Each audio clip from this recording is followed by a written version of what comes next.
پھر فرمایا اما یبلغن عندک الکبر، اگر ان میں سے تمہارے پاس کوئی بڑھاپے کی عمر کو پہنچ جائے، یعنی پہلے تم والدین کے پاس تھے، تم ان کے محتاج تھے، اب بڑھاپے اور کمزوری کی وجہ سے وہ تمہارے پاس آ گئے اور وہ تمہارے محتاج ہو گئے، تمہارے ضرورت مند ہو گئے، تو ایسی صورت میں جب وہ تمہارے پاس رہتے ہیں تو پھر کیا نہ کرو، فلا تقل لہما اف، ان سے اف تک مت کہو۔ اف سے مراد ہر وہ کلام ہے جو سخت ہو، سختی سے بات کرنا، یا قبیح ہو، ناپسندیدہ ہو، برا ہو۔ اصل میں اف ہر گندی اور قابل نفرت چیز کو کہتے ہیں، گندی اور قابل نفرت چیز اف۔ عربوں میں اف اور تف، اف ناخنوں کی میل کو کہتے ہیں، اور تف وہ حقیر چیز جو زمین سے آپ اٹھاتے ہیں، یعنی بالکل بیکار سی۔ تو والدین کے لیے اف اور تف کا لفظ استعمال نہیں کر سکتے۔ تو محاورے میں کسی بری چیز سے اظہار نفرت کے لیے اف کا لفظ بولا جاتا ہے۔ یہ ایسا کلمہ ہے جس میں بیزاری اور اکتاہٹ پائی جاتی۔ اف یعنی انسان اپنی بیزاری دکھاتا ہے اور اکتاہٹ دکھاتا ہے، تو ایسا کرنا منع ہے۔ یعنی اکتاہٹ کا ہلکا سا کلمہ جس میں 2 حرف ہیں، اف، وہ بھی نہ کہو۔ کہاں یہ کہ بڑے بڑے سینٹینسز اور بڑی بڑی سپیچز ان کے سامنے کر ڈالو کہ جس میں سخت الفاظ سے ان کے ساتھ تم بات کر رہے ہو۔ وَلَا تَنْهَرْهُمَا، اور ان کو جھڑکو بھی نہیں۔ نہر کہتے ہیں سختی سے جھڑکنے کو، یعنی ان کو ڈانٹ نہیں سکتے، یعنی کسی ایسے کام میں ان کے ساتھ ڈانٹ کے بات مت کرو جو تمہیں پسند نہیں۔ نہ دل میں بیزاری آئے، نہ زبان سے بیزاری کا اظہار ہو، اور نہ ہی رویے میں بیزاری ہو۔ اف دل کی بیزاری کا زبان سے کلمہ ادا کرنا ہے، اور تنہر کا مطلب یہ ہے کہ ڈانٹ ڈپٹ کرنا۔ تو ایک طرف حکم کیا دیا گیا کہ احسان کرو، اور دوسری طرف یہ کہ احسان کرتے ہوئے، نیکی کرتے ہوئے جب تھک جاؤ یا کوئی ایسی بات والدین کی طرف سے تمہارے سامنے آ رہی ہے جس سے تم بیزار ہوتے ہو، تو اس بیزاری کا اظہار بھی نہ کرو، نہ زبان سے اور نہ رویے سے، بلکہ ہمیشہ سعادت مند اولاد کی طرح ان سے معاملہ کرو۔ وَقُلْ لَهُمَا قَوْلًا كَرِيمًا، اور ان کے ساتھ بہت اچھی بات کرو، سب سے زیادہ نرم، دھیمی، جس میں ادب ہو، حیا ہو، وقار ہو، یعنی ریسپیکٹفل مینر میں ان کے ساتھ بات کرو، عزت کے ساتھ بات کرو۔ مجاہد کہتے ہیں کہ تم ان کا نام نہ پکارو، یعنی ان کا نام نہ لو، بلکہ اگر کبھی ذکر کرنا ہو تو ان کی کنیت سے، یا اگر سامنے بلا رہے ہیں تو اے ابا جان یا اے امی جان، یا جو بھی کسی معاشرے یا کلچر میں رائج ہے وہ لفظ جس میں ادب اور احترام موجود ہو۔ اسی طرح ایک قول یہ ہے قولاً کریمہ سے کہ جس طرح بچپن میں وہ تمہارے پیشاب پخانہ کو صاف کرتے وقت کوئی کراہت محسوس نہیں کرتے تھے، تمہارے پیمپر چینج کرتے، اور ایک وقت تھا جب پیمپر بھی نہیں ہوتے تھے، بچے کپڑے بھی خراب کر دیتے تھے اور بھی طرح طرح سے اپنی غلاظت پھیلا دیتے تھے، تو والدین بغیر کسی نفرت کے اور بغیر منہ بنائے اور بغیر کسی بیزاری کا اظہار کیے تمہاری ساری نجاست دھوتے رہے، صاف ستھرا کرتے رہے تمہیں، بلکہ محبت سے پیش آتے رہے۔ اب تم بھی ان سے وہی سلوک کرو کہ اگر تمہیں اب ان کی کوئی نجاست صاف کرنی پڑے، انہیں نہلانا پڑے، یا ان کے رال صاف کرنے پڑے، یا ان کے جسم سے نکلنے والی کسی اور گندگی کو صاف کرنا پڑے، تو اس میں بیزاری کا اظہار نہ کرو، بلکہ ان کا جو کام بھی کرو محبت کے ساتھ کرو۔ پھر فرمایا وَاخْفِضْ لَهُمَا جَنَاحَ الذُّلِّ مِنَ الرَّحْمَةِ، کہ ان کے لیے رحمت کے ساتھ عاجزی کے پر جھکا لو۔ جناح کہتے ہیں پرندے کے پر کو، یا اس کا جو بازو ہوتا ہے اس کے لیے استعمال ہوتا ہے۔ آپ نے دیکھا ہوگا کہ مرغی جب کوئی خطرہ محسوس کرتی ہے تو وہ اپنے پروں کو کیا کرتی ہے، پھیلا دیتی ہے، اور اپنے بچوں کو اپنے پروں کے نیچے کر کے چھپا لیتی ہے۔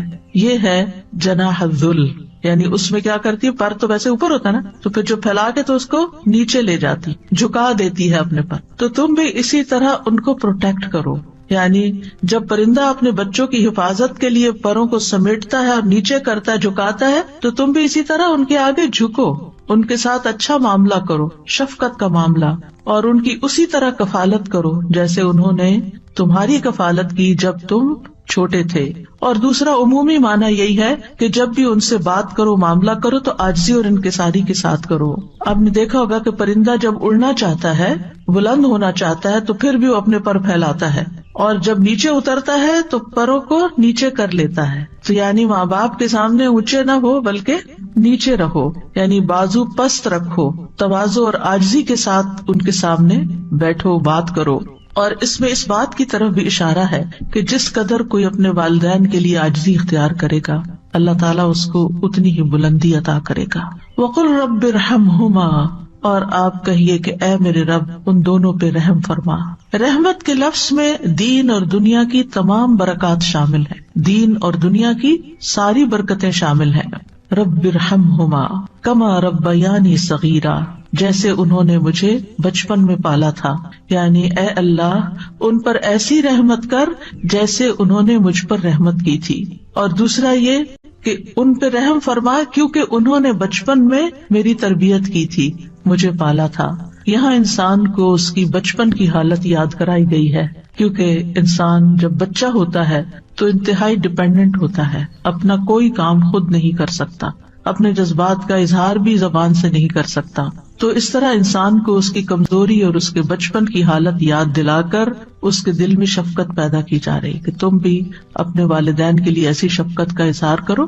اور آپ دیکھیے جب اللہ سبحانہ وتعالیٰ نے حکم دے دیا اور انسان پھر بھی وہ حق ادا نہ کر سکا تو اس کو دعا سکھا دی کہ یا رب میں تو اس قابل نہیں اور میں تو ان کا حق ادا ہی نہیں کر سکتا، لہٰذا میں تجھ سے دعا کرتا ہوں کہ تو ان پہ رحم فرما، تو ان کی ساری ضروریات پوری فرما. اور یہ حقیقت ہے کہ ہم خود کچھ بھی کر لیں، جو ماں نے تکلیفیں اٹھائی ہماری پیدائش کے وقت ہماری دنیا میں لانے کے لیے، ہم تو ایک حصہ بھی اس کا حق ادا نہیں کر سکتے. پھر جب ولادت کے دوران ایک ایک کانٹریکشن ماں نے لی، ایک ایک پین جو برداشت کی، وہ ہم ساری زندگی بھی خدمت کریں تو اس درد کو ہم محسوس نہیں کر سکتے اور اس کا بدلہ نہیں چکا سکتے. پھر اس کے بعد جو دودھ پلایا اور جو ہماری نجاست صاف کی اور راتوں کو ہمارے لیے جاگ جاگ کر ہماری خدمت کی اور ہمارے لیے دعائیں کی، خود بھوکے رہ کے ہمیں کھلایا، ساری ضروریات ہماری پوری کی. تو یہ سب کچھ کس بات کا تقاضا کرتا ہے کہ ہم خود یا رب حق ادا نہیں کر سکتے، تو ہی ان پر رحم فرما اور تو ہی ان کی تمام ضروریات پوری فرما. صحابہ کی زندگی میں ہم دیکھتے ہیں کہ وہ اپنے والدین کے لیے دعائیں کرتے ہیں. ہانی بنت ابی طالب کے ایک آزاد کردہ غلام ہے ابو مرہ، وہ کہتے ہیں ایک بار وہ ابو ہریرہ کے ساتھ ان کے وطن عقیق گئے جہاں سے وہ تھے. جب ابو ہریرہ اپنے وطن پہنچے تو بڑی اونچی آواز میں کہا اماں جان السلام علیکی ورحمۃ اللہ وبرکاتہ. انہوں نے جواب دیا وعلیک السلام ورحمۃ اللہ وبرکاتہ. پھر ابو ہریرہ کہنے لگے رحمک اللہ کما ربیتنی صغیرا، اللہ تعالیٰ آپ پر رحم فرمائے جیسے آپ نے میری بچپن میں پرورش فرمائی. تو والدہ نے جواب دیا فجزاک اللہ خیرا ورضی عنک کما بررتنی کبیرا، اے میرے بیٹے تمہیں بھی اللہ بہترین جزا دے اور تم سے راضی ہو جائے جیسا تم نے میرے ساتھ بڑھاپے میں نیک سلوک کیا. یعنی جب اولاد والدین کو دعائیں دیتی ہے تو والدین اس سے بڑھ کر دعائیں دیتے ہیں. یہاں بھی آپ دیکھیں ابو ہریرہ کی دعا چھوٹی ہے لیکن والدہ کی دعا بڑی ہے. فجزاک اللہ ورضی عنک، اس میں دو چیزیں آ گئی، کما بررتنی کبیرا. سلف صالحین اپنے والدین کے لیے خوب خوب دعائیں کرتے تھے. عامر بن عبداللہ بن زبیر کہتے ہیں میرے والد فوت ہو گئے تو میں نے پورا سال اللہ سے ایک ہی دعا مانگی کہ اے اللہ میرے والد کو معاف فرما دے، یعنی مسلسل یہی دعا کرتے رہے. سفیان ابن عیینہ کہتے ہیں جو شخص 5 نمازیں ادا کرتا ہے گویا اس نے اللہ کا شکر ادا کیا، یعنی وہ شاکرین میں سے ہے. اور جو ہر نماز کے بعد والدین کے حق میں دعا کرتا ہے تو اس نے ان دونوں کا بھی شکر ادا کیا. یعنی جو شخص نماز پڑھتا ہے اور پھر نماز میں دعا کر لیتا ہے گویا وہ شکر گزاروں میں سے ہے. اور اس میں آپ دیکھیے کہ علماء یہ کہتے ہیں کہ جیسے اللہ سبحانہ وتعالیٰ کے حق کے بعد سب سے بڑا حق پھر نبی صلی اللہ علیہ وسلم کا ہے، تو نماز میں جب تشہد پڑھتے ہیں تو تشہد میں پہلے درود شریف پڑھتے ہیں اور پھر اس کے بعد والدین کے لیے دعا کرتے ہیں ربنا اغفر لی ولوالدی وللمؤمنین یوم یقوم الحساب. یہ حکمت ہے اس دعا کے یہاں رکھے جانے کی. ہر بچے کو جسے نماز سکھائی جاتی ہے اس کو یہ دعا بھی سکھائی جاتی ہے کہ ویسے تو ہم عام طور پر دعا کرنا بھول جاتے ہیں لیکن جو بچہ نماز پڑھتا ہوگا وہ ہر صورت یہ دعا کرے گا ہی کرے گا. اور اس طرح اولاد کی دعاؤں میں ماں باپ ہمیشہ جب تک وہ زندہ ہیں شامل رہیں گے، چاہے والدین زندہ ہیں یا والدین فوت ہو چکے ہیں. ہر 2 صورت میں والدین کے لیے دعا کرنی چاہیے. ان کی اگر کوئی سختی یا ان سے کسی قسم کی کوئی ناگوار صورتحال زندگی میں پیش بھی آئی تو بھی والدین اس بات کے حقدار ہیں کہ ان کے لیے دعائیں کی جاتی رہیں، اور جو شکر گزار ہوتا ہے وہی اللہ تعالیٰ کا محبوب ہوتا ہے. اور شیطان کا کام کیا ہے؟ اس کا کیا کہنا تھا؟ وَلَا تَجِدُ أَكْثَرَهُمْ شَاكِرِينَ، کہ تو انسانوں کی اکثریت کو شکر گزار نہیں پائے گا. بلکہ ہونا یہ چاہیے کہ جہاں آپ کی کوئی ضرورت اٹکے، جہاں آپ کو کوئی پریشانی لاحق ہو، اتنی ہی والدین کے لیے دعائیں زیادہ بڑھا دیں، کثرت کے ساتھ دعائیں کریں، اور خصوصاً سجدوں میں.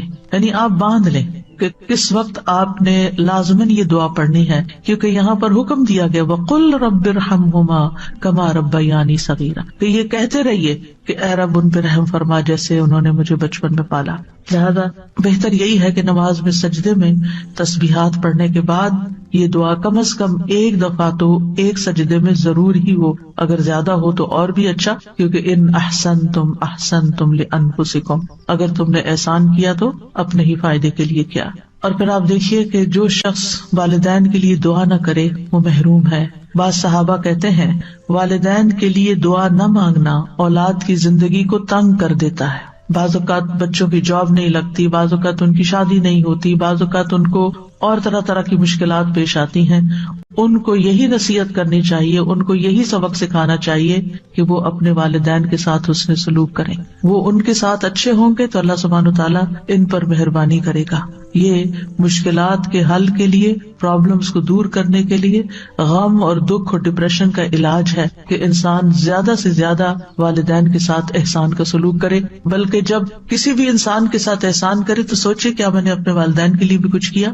اب دیکھیے کہ بعض اوقات ہم اپنے دوستوں کو، رشتے داروں کو، اوروں کو کتنے بڑے بڑے گفٹ دے دیتے ہیں، لیکن ہم اپنے ماں باپ کی طرف سے صدقہ کرنا بھول جاتے ہیں. خاص طور پر رمضان میں آپ دیکھیے کہ ہم جہاں اپنی طرف سے، اپنے بال بچوں کی طرف سے، کسی کی طرف سے بھی کچھ کریں تو ماں باپ کو نہ بھولیں، ان کی طرف سے سب سے پہلے کریں. کیونکہ اللہ سبحانہ وتعالیٰ نے اپنے حق کے بعد والدین کا ذکر کیا ہے. سورۃ النساء میں آتا ہے وَاعْبُدُوا اللَّهَ وَلَا تُشْرِكُوا بِهِ شَيْئًا وَبِالْوَالِدَيْنِ إِحْسَانًا، اور اللہ کی عبادت کرو اور اس کے ساتھ کسی چیز کو شریک نہ بناؤ، اور اپنے ماں باپ کے ساتھ حسن سلوک کرو. سورۃ البقرہ میں آتا ہے وَإِذْ أَخَذْنَا مِيثَاقَ بَنِي إِسْرَائِيلَ لَا تَعْبُدُونَ إِلَّا اللَّهَ وَبِالْوَالِدَيْنِ إِحْسَانًا، اور وہ وقت یاد کرو جب ہم نے بنی اسرائیل سے پختہ عہد لیا تھا، پکا وعدہ لیا تھا اس بات پر کہ تم اللہ کے سوا کسی کی عبادت نہ کرنا اور والدین کے ساتھ احسان کرنا. اللہ سبحانہ وتعالیٰ اپنے شکر کے بعد والدین کے شکر کا حکم دیتے ہیں.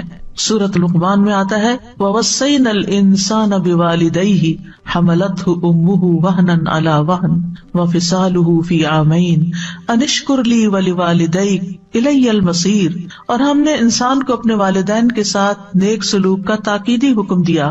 اس کی ماں نے اسے کمزوری پر کمزوری سہتے ہوئے اپنے پیٹ میں اسے اٹھائے رکھا. یعنی پریگنینسی کے دوران صحت مند سے صحت مند ماں کسی نہ کسی طرح ضرور متاثر ہوتی ہے اور اس کے اوپر کمزوری کے پیچز آتے ہیں، اور 2 سال اس کے دودھ چھڑانے میں لگے، یعنی اپنی ہڈیوں کی کیلشیم تمہارے اندر ٹرانسفر کر دی. اسی لیے یہ حکم دیا کہ میرا شکر ادا کرو اور اپنے والدین کا بھی. آخر میرے ہی پاس لوٹ کر آنا ہے، واپس تو میرے پاس آنا ہے، پھر میں تمہیں بتاؤں گا کہ تم کیا کر کے آئے ہو. تو انشکر لی ولی کا، اور والدین میں سے بھی پھر یاد رکھیے ماں کا حق زیادہ ہے، کیونکہ ماں بچے کے لیے تکلیفیں زیادہ اٹھاتی ہے. وَوَصَّيْنَا الْإِنسَانَ بِوَالِدَيْهِ إِحْسَانًا حَمَلَتْهُ أُمُّهُ كُرْهًا وَوَضَعَتْهُ كُرْهًا وَحَمْلُهُ وَفِصَالُهُ 30 شهرا حَتَّى إِذَا بَلَغَ أَشُدَّهُ وَبَلَغَ 40 سَنَةً قَالَ رَبِّ أَوْزِعْنِي أَنْ أَشْكُرَ نِعْمَتَكَ الَّتِي أَنْعَمْتَ عَلَيَّ وَعَلَى وَالِدَيَّ وَأَنْ أَعْمَلَ صَالِحًا تَرْضَاهُ وَأَصْلِحْ لِي فِي ذُرِّيَّتِي إِنِّي تُبْتُ إِلَيْكَ وَإِنِّي مِنَ الْمُسْلِمِينَ. اور ہم نے انسان کو اس کے ماں باپ کے ساتھ نیکی کرنے کی تاکید کی. اس کی ماں نے اسے ناگواری کی حالت میں اٹھائے رکھا. یعنی پریگنینسی کا عرصہ جو ہے وہ کوئی خوشگواری کا نہیں ہوتا، اس میں طرح طرح کی اٹھتے بیٹھتے چلتے پھرتے کھاتے پیتے لیٹتے جاگتے ہر حال میں عورت کو کوئی نہ کوئی تکلیف لاحق ہو رہی ہوتی ہے. اور اسے ناگواری کی حالت میں جنا، یعنی جنم دینے کی جو تکلیفیں تھی وہ اپنی جگہ، اور اس کے حمل اور اس کے دودھ چھڑانے میں 30 مہینے لگ گئے، یعنی 2.5 سال کا عرصہ. یہاں تک کہ جب وہ اپنی پوری قوت کو پہنچا اور 40 برس کو پہنچ گیا تو اس نے کہا اے میرے رب مجھے توفیق دے کہ میں تیری اس نعمت کا شکر ادا کروں جو تو نے مجھ پر اور میرے ماں باپ پر انعام کی، اور یہ کہ میں وہ نیک عمل کروں جسے تو پسند کرتا ہے. اور میرے لیے میری اولاد میں اصلاح فرما دے، بے شک میں نے تیری طرف توبہ کی اور بے شک میں حکم ماننے والوں میں سے ہوں۔ اور اس میں آپ دیکھیے کہ جب ایک بچہ اس طریقے سے اپنے والدین کا شکر ادا کرتا ہے اور اس کے لیے دعا کرتا ہے کہ اللہ مجھے توفیق دے کہ میں یہ کر سکوں، کیونکہ اللہ کی توفیق کے بغیر کوئی کام نہیں ہو سکتا، اور پھر نیک عمل کی دعا کرتا ہے اور اپنی اولاد کی اصلاح کی دعا بھی کرتا ہے اور توبہ کرتا ہے اور اللہ کا حکم ماننے کا عہد کرتا ہے، تو پھر اللہ تعالیٰ کیا فرماتے ہیں؟ اللہ تعالیٰ فرماتے ہیں اولئک الذین نتقبل عنہم احسن ما عملوا، یہ ہیں وہ لوگ جن سے ہم ان کے اچھے عمل قبول کر لیں گے، یعنی انہوں نے جو بہترین عمل کیے وہ عمل ہم قبول کریں گے۔ ہم سب کو اس بات کی فکر ہوتی ہے کہ ہماری نیکیاں پتہ نہیں قبول ہوتی ہیں یا نہیں۔ جو ماں باپ کے ساتھ نیک سلوک کرنے والا ہے ان کے لیے اللہ تعالیٰ کا وعدہ، یہ سورۃ الاحقاف کی آیت نمبر 15 اور 16 ہے کہ اللہ تعالیٰ ان کے نیک اعمال کو قبول کر لے گا۔ وَنَتَجَاوَزُ عَنْ سَيِّئَاتِهِمْ فِي أَصْحَابِ الْجَنَّةِ، اور ہم ان کی خطاؤں سے درگزر کر دیں گے۔ ایسے لوگ جن کی یہ صفات ہوں، جن کی یہ ٹریٹس ہوں، ان کی خطائیں ہم دور کر دیں گے۔ فی اصحاب الجنہ، وہ جنت والوں میں ہوں گے، جنت کے ساتھیوں میں سے ہوں گے۔ وعد الصدق، سچا وعدہ ہے اللہ کا، اس میں کوئی شک نہیں۔ الذی کانوا یوعدون، وہ جس کا وہ وعدہ کیے جاتے ہیں۔ اور پھر اس کے برعکس والذی قال لوالدیہ اف لکما، وہ بچہ جو اپنے ماں باپ کو اف کہتا ہے اور کہتا ہے اتعداننی ان اخرج، تم مجھے دھمکیاں دیتے ہو کہ میں دوبارہ مرنے کے بعد نکالا جاؤں گا۔ وقد خلت القرون من قبلی، مجھ سے پہلے بھی بہت سی قومیں گزر چکی۔ وہما یستغیثان اللہ ویلک آمن، اور وہ دونوں ماں باپ اپنے بچے کے لیے فریادیں کرتے ہیں، ویلک آمن، تیرا ناس ہو ایمان لیا، تیرا ناس سے ایمان لیا، ان وعد اللہ حق، بے شک اللہ کا وعدہ سچا ہے۔ فیقول ما ھذا الا اساطیر الاولین، تو وہ کہتا ہے یہ سب دین کی باتیں، قرآن کی باتیں پہلوں کی کہانیاں ہیں، تم مجھے کس بات کی دھمکی دیتے ہو؟ دنیا میں ایسا ہی ہوتا چلا ہے۔ تو یہ دو کردار ہیں، اور آج اب معاشرے کے اندر، خود مسلمان گھرانوں کے اندر یہ دونوں کردار نظر آتے ہیں۔ ایک طرف اطاعت گزار بچے ہیں، فرما بردار بچے ہیں، احسان کرنے والے، نیک سلوک کرنے والے، ماں باپ کے لیے دعائیں کرنے والے، اور دوسری طرف وہ جو ماں باپ کی ہر نصیحت کو مذاق میں اڑانے والے اور اسے پرانی کہانیاں بتانے والے اور ایمان سے بھی نکل جانے والے۔ اللہ تعالیٰ ایسے لوگوں کے بارے میں کیا فرماتے ہیں؟ اولئک الذین حق علیہم القول فی امم، ان امتوں میں سے جن کی وہ بات کر رہا ہے، ان امتوں میں، ان سارے لوگوں میں سے ان پر بات حق ہو گئی جو ان سے پہلے گزری امتیں، من الجن والانس، جنوں اور انسانوں کی، انہم کانوا خاسرین، کہ یہ سب لوگ خسارہ پانے والے تھے۔ یعنی جنہوں نے بھی یہ رویہ اختیار کیا ماں باپ کے ساتھ، انہوں نے بس خسارہ ہی اٹھایا، ان کی نہ دنیا بنی اور نہ آخرت بنی۔ یہاں پر ہم دیکھتے ہیں کہ خصوصاً چونکہ ماں کا ذکر ہے تو اس پر حدیث میں آتا ہے، رسول اللہ صلی اللہ علیہ وسلم نے فرمایا، بے شک اللہ تمہیں تمہاری ماؤں کے ساتھ حسن سلوک کی وصیت فرماتا ہے، پھر تمہیں تمہاری ماؤں کے بارے میں وصیت فرماتا ہے، پھر تمہیں تمہارے باپوں کے بارے میں وصیت کرتا ہے، پھر تمہیں قریب سے قریب تر کے بارے میں وصیت کرتا ہے، اس کے بعد باقی رشتہ داروں کا اور باقی لوگوں کا حق آتا ہے، پہلے ماں کا، پھر باپ کا، اور پھر باقی رشتوں کا۔ ایک اور روایت کے اندر جو سنن نبی داؤد کی ہے کہ ایک شخص نے عرض کیا، اے اللہ کے رسول، میں کس کے ساتھ نیکی کروں، کس کے ساتھ حسن سلوک کروں؟ آپ نے فرمایا اپنی ماں کے ساتھ، پھر اپنی ماں کے ساتھ، پھر اپنی ماں کے ساتھ، پھر اپنے باپ کے ساتھ، پھر قرابت داری میں جو زیادہ قریب ہوں۔ تو واضح طور پر بتا دیا گیا کہ انسان کے حسن سلوک کا سب سے زیادہ مستحق کون ہے۔ جب انسانوں کے ساتھ نیکی کرنے کا خیال آئے تو سب سے پہلے والدین کو یاد کریں، ان کے ساتھ احسان کریں۔ انبیاء علیہ السلام اپنے والدین کے ساتھ کیا سلوک کرتے تھے؟ حضرت یحییٰ کے بارے میں آتا ہے، یا یحییٰ خذ الکتاب بقوہ وآتیناہ الحکم صبیا وحنانا من لدنا وزکاۃ وکان تقیا وبرا بوالدیہ ولم یکن جبارا عصیا۔ یہ اللہ سبحانہ وتعالیٰ کی تعریف ہے یحییٰ علیہ السلام کے بارے میں۔ اللہ تعالیٰ نے ان کو حکم دیا، اے یحییٰ کتاب پر مضبوطی سے عمل پیرا ہو جاؤ، اور ہم نے اسے بچپن میں یہ قوت فیصلہ عطا کر دی تھی، ہم نے اسے اپنی مہربانی سے نرم دل اور پاک سیرت بنایا، اور وہ پرہیزگار تھا، وہ اپنے والدین سے ہمیشہ اچھا سلوک کرتا۔ ان کے والدین کتنی عمر کے تھے؟ بہت بزرگ۔ حضرت زکریا علیہ السلام انتہائی بوڑھے ہو گئے تھے اور والدہ بھی بہت بوڑھی تھی جب وہ پیدا ہوئے، تو آپ سوچئے کہ ایک بچہ جس نے پیدا ہوتا ہی بوڑھے والدین دیکھے، اس کے لیے تو زندگی کی وہ بہاریں گزر گئی نا جو والدین کی جوانی کی ہوتی، تو پھر بھی وہ اپنے والدین کے اس بڑھاپے پر پریشان نہیں ہے، وہ ہمیشہ اپنے والدین سے اچھا سلوک کرتے اور کسی وقت بھی جابر اور نافرمان نہ ہوئے. وَلَمْ يَكُنْ جَبَّارًا عَصِيًّا، کبھی نافرمانی نہیں کی. ہم میں سے کون کہہ سکتا ہے کہ ہم نے اپنے ماں باپ کی کوئی بات نہیں ٹالی؟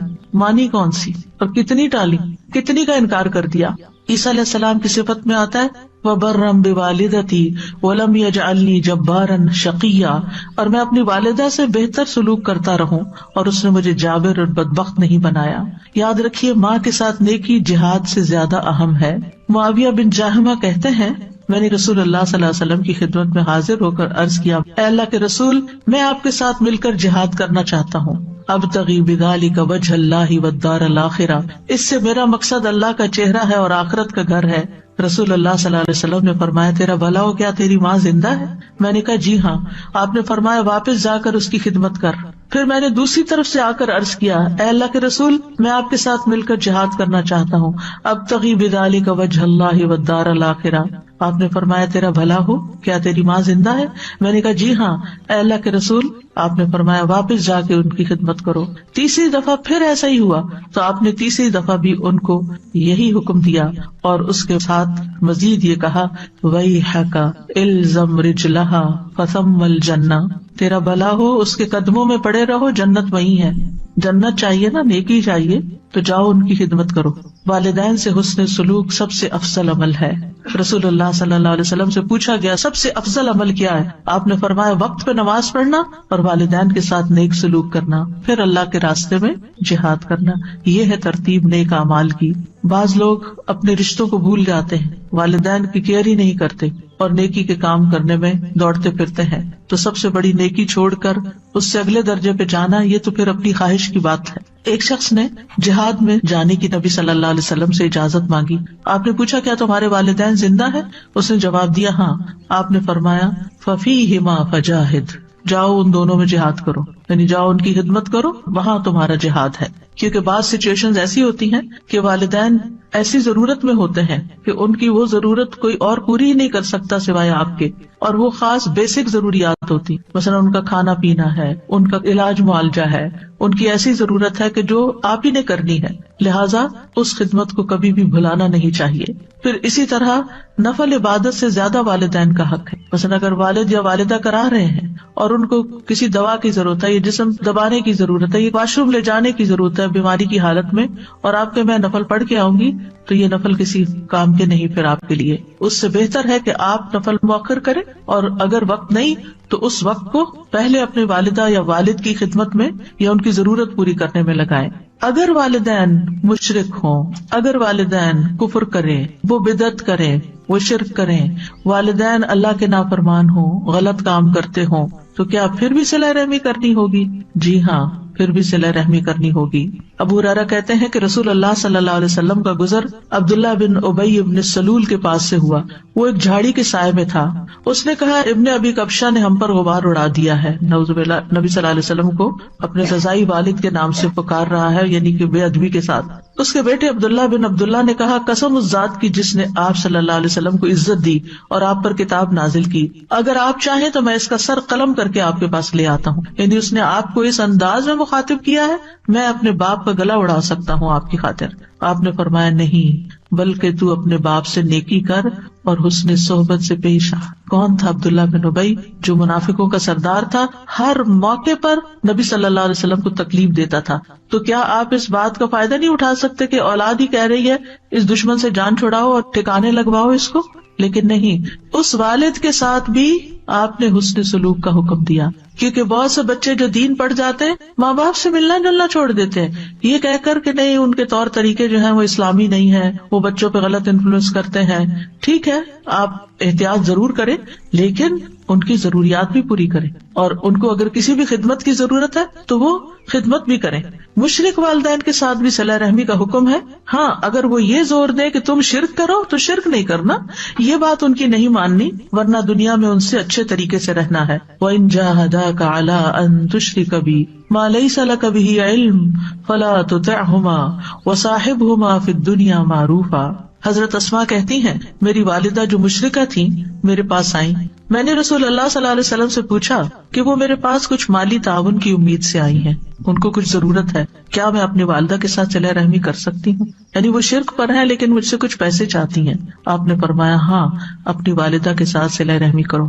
یہاں سے ایک اور نقطہ بھی نکلتا ہے کہ بعض اوقات عورت اپنے ذاتی مال میں سے اگر ماں باپ کو کچھ دینا چاہتی ہے تو شوہر صاحب اعتراض کر دیتے ہیں کہ تم ان کو کچھ نہیں دے سکتی, تم ان کو کال نہیں کر سکتی, تم ان کو سلام دعا نہیں کر سکتی. یہ قطع رحمی کی انتہائی بدترین صورت ہے کہ بیوی کو روک دیا جائے کہ ماں باپ کو سلام بھی نہ کرے, بیوی کو روک دیا جائے کہ وہ ان پہ خرچ بھی نہ کرے. اگر اس کا اپنا ذاتی مال ہے ٹھیک ہے, اگر شوہر کا مال ہے تو شوہر سے پوچھنا ہوگا, لیکن اگر اس کا اپنا ذاتی مال ہے, کوئی ذاتی چیز ہے, کوئی اس کے کپڑے ہے, جیولری ہے, کوئی کیش ہے, وہ اپنی والدہ کو دینا چاہتی ہے تو اس کو اسلام نے کھلی اجازت دی ہے کہ وہ ان کو دے سکتی. یہاں آپ دیکھیں نبی صلی اللہ علیہ وسلم حضرت اسماء کو اجازت دے رہے ہیں کہ وہ اپنی مشرک والدہ کے ساتھ حسن سلوک کرے, ان کو مال دیں. تو پھر مسلم والدین کا کتنا حق ہوگا. اور پھر اگر کسی بھی وجہ سے عورت ہو یا مرد, یہاں حضرت اسماء ایک عورت ہیں اور وہ اپنی والدہ کو دینا چاہتی ہیں تو ان کو اجازت دی گئی. اس لیے مرد حضرات کو ایسی پابندیاں نہیں لگانی چاہیے کہ جس میں وہ قطع رحمی کروائیں اور خود بھی گناہگار ہوں اور بیوی کو بھی گناہگار کریں, کیونکہ والدین کے حقوق کا بدلہ کبھی بھی چکایا نہیں جا سکتا, چند سکوں کے ساتھ نہیں چکایا جا سکتا, تھوڑا سا مال دے کے نہیں چکایا جا سکتا. ابو ہریرہ کہتے ہیں رسول اللہ صلی اللہ علیہ وسلم نے فرمایا بیٹا اپنے والد کے احسانات کا بدلہ نہیں چکا سکتا سوائے اس کے کہ وہ اسے غلام پائے پھر اسے خرید کر آزاد کر دے, یعنی پھر والد کا بدلہ ہو سکتا ہے. والدین سے حسن سلوک کا فائدہ ہمیں خود ہی کو پہنچتا ہے اور اس میں سب سے پہلی چیز تو گناہوں کی بخشش ہے, جیسے سورۃ الاحقاف کی آیت نمبر 15 سے 18 تک میں نے آپ کے سامنے رکھی کہ جو لوگ اپنے والدین کے ساتھ حسن سلوک کرتے ہیں ہم ان کے اچھے عمل قبول کر لیتے ہیں اور ان کی برائیوں سے درگزر کرتے ہیں, جنت والوں میں سے ان کو کر دیتے ہیں سچے وعدے کے مطابق جو ان سے کیا جاتا ہے. پھر عمر میں برکت اور رزق میں اضافہ ہوتا ہے. کون نہیں چاہتا کہ اس کی عمر میں برکت ہو یا رزق میں اضافہ ہو, ہر ایک چاہتا ہے. لہٰذا اگر کوئی یہ چاہتا ہے کہ اس کا بزنس فلرش کرے, اس کی جاب اچھی ہو جائے, اس کے انویسٹمنٹس میں زیادہ انکم ہو, تو اس کو چاہیے کہ ماں باپ کے ساتھ حسن سلوک کرے, ان کا دل راضی کرے, ان کی بات مانے, ان کو خوش کرے. نبی صلی اللہ علیہ وسلم نے فرمایا جس شخص کو یہ بات پسند ہو کہ اس کی عمر میں برکت اور رزق میں اضافہ ہو جائے, یہاں اضافہ ان یزاد لہ فی رزقی, رزق زیادہ ہو جائے, اسے چاہیے کہ اپنے والدین کے ساتھ نیکی کرے اور ان کے ساتھ صلہ رحمی کیا کرے, یعنی ان کے ساتھ تعلق قائم رکھے, رشتہ جوڑ کر رکھے. والدین کی خدمت کا ایک اور فائدہ کیا ہے کہ والدین کے قدموں کے نیچے جنت ہے. والدین سے حسن سلوک جنت میں داخلے کا باعث ہے. حضرت عائشہ کہتی ہیں کہ رسول اللہ صلی اللہ علیہ وسلم نے فرمایا میں جنت میں داخل ہوا تو وہاں قرآن کی تلاوت کی آواز سنائی دی. میں نے پوچھا یہ کون ہے؟ جنت میں تلاوت. مجھے بتایا گیا یہ حارثہ بن نعمان ہے. رسول اللہ صلی اللہ علیہ وسلم نے ان سے کہا یہی نیکی ہے, یہی نیکی ہے. اور حارثہ بن نعمان اپنی والدہ کے ساتھ بہت زیادہ حسن سلوک کیا کرتے تھے, تو اس نیکی کی وجہ سے جنت میں بھی ان کی آواز سنائی گئی کہ وہاں ان کی تلاوت کی آواز آ رہی ہے. یعنی جو لوگ نیک سلوک کرتے ہیں اپنے ماں باپ سے, ان کا تذکرہ وہاں بھی ہوتا ہے. اور اس کے برعکس والدین سے نافرمانی کے نقصانات کیا ہیں؟ سب سے پہلے یہ کہ یہ تو ہے ہی حرام کاموں میں سے. نبی صلی اللہ علیہ وسلم نے فرمایا اللہ نے تم پر ماؤں کی نافرمانی کو حرام قرار دیا ہے. کبیرہ گناہ ہے والدین کی نافرمانی. نبی صلی اللہ علیہ وسلم سے کبیرہ گناہوں کے بارے میں پوچھا گیا تو آپ نے فرمایا اللہ کے ساتھ کسی کو شریک ٹھہرانا اور ماں باپ کی نافرمانی کرنا. والدین کی نافرمانی کرنے والا ملعون ہے. رسول اللہ صلی اللہ علیہ وسلم نے فرمایا اللہ ایسے شخص پر لعنت کرے, یعنی وہ رحمت سے دور ہو جائے, جس نے اپنے والدین کی نافرمانی کی, یعنی ایک جائز بات نہیں مانی یا ان کو گالی دی, برا بھلا کہا. والدین کے نافرمان کی کوئی عبادت قبول نہیں ہوتی. رسول اللہ صلی اللہ علیہ وسلم نے فرمایا 3 لوگ ہیں جن کی نہ فرض عبادت قبول ہوتی ہے نہ نفل قبول ہوتی ہے. ان میں سے ایک والدین کا نافرمان اور بد سلوک, یعنی بات بھی نہیں مانتا اور سلوک بھی اچھا نہیں کرتا. دوسرے احسان جتانے والا. تیسرے تقدیر کو جھٹلانے والا. پھر والد کی ناراضگی اللہ کی ناراضگی ہے. نبی صلی اللہ علیہ وسلم نے فرمایا رب کی رضامندی باپ کی رضامندی میں ہے اور رب کی ناراضگی باپ کی ناراضگی میں ہے. والدین کی نافرمانی سے عمر گھٹ جاتی ہے. کعب کہتے ہیں اللہ اس بندے کو جلد ہلاک کر دیتا ہے جو اپنے ماں باپ کا نافرمان ہوتا ہے تاکہ اس کو جلدی عذاب دے سکے. یعنی قبر میں اور آگے آخرت میں. اور جب بندہ اپنے والدین کا فرما بردار ہوتا ہے تو اللہ اس بندے کی عمر کو بڑھا دیتا ہے تاکہ وہ نیکی اور خیر میں اور زیادہ اضافہ کر سکے. یعنی جتنی جتنی انسان کی عمر لمبی ہوتی ہے اس کو نیکی کرنے کے زیادہ موقع مل جاتے ہیں.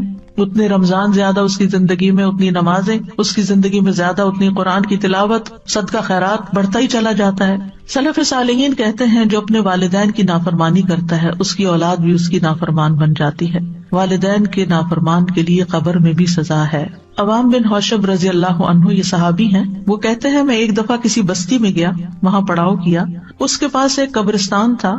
عصر کی نماز کا وقت ہوا تو وہاں سے ایک قبر پھٹی، یعنی قبر کھل گئی اور ایک آدمی نمودار ہوا. اس کا سر گدھے کی سر کی طرح تھا اور جسم انسان کے جسم کی طرح تھا. وہ 3 دفعہ ہینگا یعنی گدھے کی آواز نکالی، پھر قبر اس کے اوپر مل گئی. تو گاؤں میں ایک عمر رسیدہ عورت اون کاٹ رہی تھی. تو ایک عورت نے کہا وہ بوڑھی عورت دیکھ رہے ہو؟ میں نے کہا ہاں. اسے کیا ہے؟ اس نے کہا وہ اس کی ماں ہے. میں نے پوچھا اس کا قصہ کیا ہے؟ اس نے بتایا کہ یہ شراب پیتا تھا. جب وہ جانے لگتا تو ماں کہتی اے بیٹے اللہ سے ڈر جاؤ، کب تک تم شراب پیتے رہو گے؟ اس نے کہا تم ایسے ہی ہینگتی رہتی ہو جیسے گدھا ہینگتا ہے. جیسے عام طور پہ بچے ماں باپ کو واپس سنا دیتے کہ آپ گرمبل کرتے ہیں، آپ یہ کرتے ہیں، آپ وہ کرتے ہیں. تو اس نے ماں کی نصیحت کو کیا کہا، گدھے کی طرح ہینگتی ہو. پھر وہ عصر کے بعد فوت ہو گیا. تو یہ وہ بندہ ہے جو ہر روز اپنی قبر سے نکلتا ہے، 3 دفعہ ہینگتا ہے، پھر قبر اس پر مل جاتی. اتنی بڑی عبرت. والدین کی نافرمانی کا نقصان کیا ہے کہ ایسا شخص جنت میں داخل نہیں ہوگا. نبی صلی اللہ علیہ وسلم نے فرمایا 3 آدمی جنت میں داخل نہ ہوں گے، نہ ہی قیامت کے دن اللہ ان کی طرف دیکھے گا. نمبر 1 والدین کا نافرمان، نمبر 2 مردوں کی مشابہت اختیار کرنے والی عورت، یعنی ہے عورت، اللہ نے اس کو عورت پیدا کیا اور وہ مرد بنی پھرتی ہے. اور تیسرے دیوس، یعنی وہ بغیرت انسان جو اپنے گھر والوں میں بے حیائی کو دیکھتا ہے اور اس کو برا نہیں لگتا. اور قیامت کے دن ان 3 آدمیوں کی طرف اللہ تعالیٰ دیکھے گا بھی نہیں. ایک والدین کا نافرمان، دوسرے عادی شرابی، اور تیسرے دے کر احسان جتانے والا. تو پھر والدین کے ساتھ کیا جائے، کیسے ان کو راضی کیا جائے، کیسے ان کا حق ادا کیا جائے، کیسے حسن سلوک کیا جائے؟ اس میں سب سے پہلی بات یہ ہے کہ ان کی خدمت کی جائے. اگر وہ زندہ ہے تو پھر ان کے کام کیے جائیں. پھر دوسری بات یہ کہ جائز کاموں میں ان کی اطاعت کی جائے اور نافرمانی نہ کی جائے. ہاں اگر کوئی ناجائز بات وہ کہتے ہیں تو وہ نہ مانی جائے. پھر یہ کہ ایسے کام کیے جائیں کہ والدین کے دل سے دعائیں نکلیں. نبی صلی اللہ علیہ وسلم نے فرمایا 3 قسم کے لوگوں کی دعائیں قبول ہوتی ہیں اور ان کی قبولیت میں کوئی شک نہیں. ان میں سے ایک والد کی دعا جو وہ اپنی اولاد کے لیے کرتا ہے، اور وہ کب کرے گا؟ جب اس کا دل خوش ہوگا اولاد کی طرف سے. پھر اور والدین کو رلانے سے باز رہنا چاہیے، یعنی ماں باپ کو رونے نہیں دینا چاہیے. کوئی ایسی بات، کوئی ایسا کام، کوئی ایسا طریقہ نہیں اختیار کرنا چاہیے کہ ماں باپ رونا شروع کر دیں. ایک آدمی رسول اللہ صلی اللہ علیہ وسلم کی خدمت میں حاضر ہوا اور کہنے لگا میں ہجرت پر آپ سے بیعت کرنے آیا ہوں اور اپنے والدین کو روتا ہوا چھوڑ کے آیا. وہ تو یہ بتا رہا تھا نا کہ میں اتنا بڑا کام کیا. آپ نے فرمایا واپس جاؤ، جیسے تم نے انہیں رلایا اسی طرح انہیں ہنساؤ. پھر اسی طرح والدین سے اگر کوئی غلطی ہو جائے تو ان کو رسوا نہ کیا جائے، ان کی برائیاں نہ کی جائیں. افسوس ان لوگوں پر جو دائیں بائیں ہر طرف اپنے ماں باپ کی شکایتیں کر رہے ہوتے ہیں اور ان کو برا بھلا کہہ رہے ہوتے ہیں. پھر والدین پر خرچ کرنا چاہیے. قرآن مجید میں اللہ تعالیٰ فرماتے سورۃ البقرہ میں 215 یسألونک ماذا ينفقون قل ما انفقتم من خیر فللوالدین والاقربین والیتامى والمساکین وابن السبیل وما تفعلوا من خیر فإن اللہ بہ علیم. وہ آپ سے پوچھتے ہیں کیا چیز خرچ کریں، کہو تم خیر میں سے جو بھی خرچ کرو تو وہ ماں باپ اور زیادہ قرابت والوں اور یتیموں اور مسکینوں اور مسافروں کے لیے، اور تم نیکی میں سے جو کچھ بھی کرو گے بے شک اللہ اسے خوب جاننے والا ہے. یعنی جب خرچ کرنے لگو تو پہلے ماں باپ کا حصہ، پہلے ان کی ضروریات دیکھو. اگر وہ ضرورت مند ہے تو پہلے انہیں دو اور پھر کسی اور کو دو. بعض اوقات ہم چیریٹی کے کاموں میں خوب دیتے رہتے ہیں، اس مسکین کو دے رہے ہیں، اس غریب کو دے رہے ہیں، اس فقیر کو دے رہے ہیں، اس کام میں لگا رہے ہیں، اس کام میں لگا رہے ہیں، اور ماں باپ منہ دیکھ رہے ہیں، وہ اپنی ضروریات کے لیے ترس رہے ہیں. اور پھر بعض اوقات بچے تو ضد لگا دیتے ہیں وہ فلاں بھائی دینا، میں ہی کیوں دوں. نہیں، جتنا ان کو دو گے اس سے زیادہ واپس آئے گا تمہارے پاس. پھر بعض یہ کہتے ہیں ان کے پاس تو آلریڈی بہت کچھ ہے، بھلے ہو پھر بھی ہمارا کام ہے دینا. بعض کہتے ہیں ہم ان کو دیتے ہیں پھر وہ آگے صدقہ کر دیتی ہیں، بھلے صدقہ کرتی رہیں. بعض کہتے ہیں ہم ان کو دیتے ہیں اور وہ فلاں خالہ کو یا فلاں پھپھی کو دے دیتی ہیں جن سے ہماری نہیں بنتی. نہ بنے آپ کی، وہ جس کو چاہے دیں. اس میں ہمیں یہ نہیں دیکھنا چاہیے کہ ہماری پسند یا ہماری چوائس کیا ہے یا ہمیں کیا فائدہ ہو رہا ہے اس سے. ہمیں بس سب سے بڑا فائدہ یہ کہ ہمارے رب کا حکم پورا ہو رہا ہے اور وہ راضی ہو رہا ہے، وہ اس پیسے سے آگے جو بھی کرے، الا یہ کہ اگر آپ سمجھے کہ کسی حرام کام میں لگا رہے ہیں تو وہ اور بات ہے، ورنہ ادر وائز اگر آپ صدقہ بھی کرنا چاہتے ہیں تو آپ ان کے ہاتھ میں دیں، آپ صدقہ کیجیے. اور اگر وہ دنیا سے گزر چکے ہیں تو ان کی طرف سے پھر وہ جو زندگی میں آپ ان کو دیتے تھے نا، تو مرنے کے بعد بھی آپ ان کی طرف سے صدقہ کرتے رہیں. کیونکہ زندگی میں تو والدین کے ساتھ بعض اوقات بچے کہتے ہیں کہ چلو ماں باپ ہم سے خوش ہوں گے تو ہمیں بھی کچھ ملے گا، یا اچھا فیل کرتے ہیں، لیکن جب وہ فوت ہو جاتے ہیں اور آنکھوں سے اوجھل ہو جاتے ہیں اور اپنے ہاتھوں سے ان کو دفنا کے آ جاتے ہیں تو پھر اس وقت ہم آہستہ آہستہ بھولنے لگتے ہیں. نہیں، ان کو تب بھی نہیں بھولنا اور ان کی طرف سے صدقہ خیرات کرتے رہنا ہے. پھر یہ کہ اگر اپنے پاس نہیں تو ایسی صورت میں کمائی کر کے، محنت کر کے ان پہ خرچ کیا جائے. طارق محربی کہتے ہیں ہم مدینہ آئے تو رسول اللہ صلی اللہ علیہ وسلم ممبر پر کھڑے لوگوں سے خطاب فرما رہے تھے. آپ فرما رہے تھے دینے والے کا ہاتھ اونچا ہوتا ہے اور سب سے پہلے تم اسے دو جس کی کفالت کے تم ذمہ دار ہو، یعنی اپنے بچوں پر، اولاد پہ خرچ کرو جو ان کی بیسک نیڈز ہیں. اپنی ماں کو دو، اپنے باپ کو دو، اپنی بہن کو دو، اپنے بھائی کو دو، پھر اپنے قریبی رشتے دار کو دو جو تمہارے قریبی. یہ ترتیب بتا دی گئی، یعنی بیسک نیسیسٹیز گھر کی پوری کر کے، پھر ماں سے شروع کر کے، پھر باپ، پھر بہن، پھر بھائی، پھر قریبی رشتے دار، اور پھر جو تمہارے آس پاس قریب کے لوگ ہوں. اور اگر نہیں تو محنت کر کے دو. کہمس ایک بزرگ تھے، وہ پیٹ کے مسالے بنانے والے کارخانے میں کام کرتے تھے اور اس کے بدلے ان کو 1/3 درہم ملتا تھا. جب شام ہوتی تو وہ پھل خریدتے، پھر اس کو لے کر اپنی والدہ کی طرف آتے اور انہیں پیش کرتے. یعنی تھوڑا سا ہی ہوتا تھا لیکن اس تھوڑے میں سے بھی ماں کے لیے حصہ نکالتے. پھر یہ کہ والدین کی بات کان لگا کے سننی چاہیے، توجہ سے سننی چاہیے.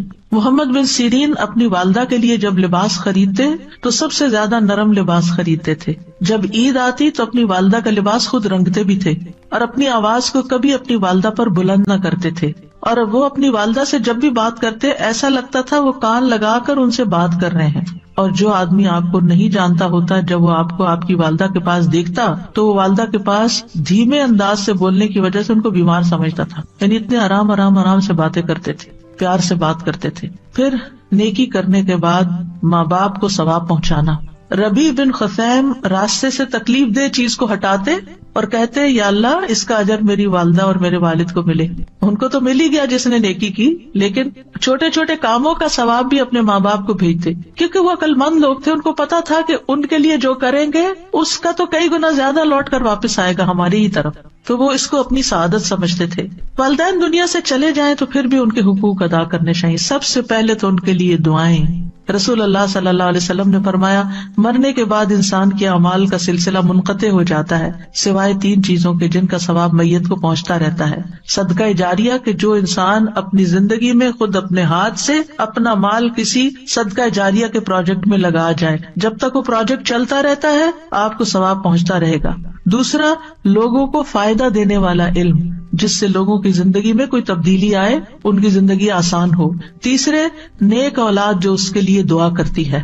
یعنی سب سے بڑا حق مرنے کے بعد کیا ہے کہ ماں باپ کے لیے دعائیں کرتے رہیں، خصوصاً ان کے گناہوں کی بخشش، استغفار.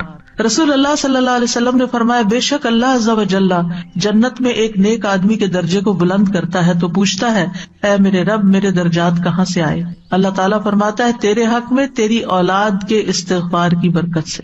یعنی آگے ان کے درجے بڑھتے رہتے ہیں. ان کی طرف سے صدقہ کیا جائے. ایک آدمی نے عرض کیا میرے والد فوت ہو گئے اور انہوں نے مال چھوڑا لیکن وصیت نہیں کی، اگر میں ان کی طرف سے صدقہ کروں تو ان کے گناہ معاف ہو جائیں گے؟ آپ نے فرمایا ہاں. ایک اور آدمی نبی صلی اللہ علیہ وسلم کے پاس آیا، عرض کیا یا رسول اللہ صلی اللہ علیہ وسلم میری والدہ بغیر وصیت کیے اچانک فوت ہو گئی ہیں اور میرا گمان ہے کہ اگر وہ بات کرتی تو صدقہ کرتی، تو اگر میں ان کی طرف سے صدقہ کروں تو کیا ان کو اجر ملے گا؟ آپ نے فرمایا ہاں. اور والدین کی طرف سے پانی پلانے کا صدقہ خاص طور پر، اور خصوصاً اگر کسی ویسینٹی میں اس کی بہت ضرورت ہو، لیکن اگر کہیں پانی ہے تو پھر کسی اور اچھے پروجیکٹ میں ان کی طرف سے لگانا چاہیے. ایک شخص نے عرض کیا اللہ کے رسول میری والدہ فوت ہو گئی ہے، کیا میں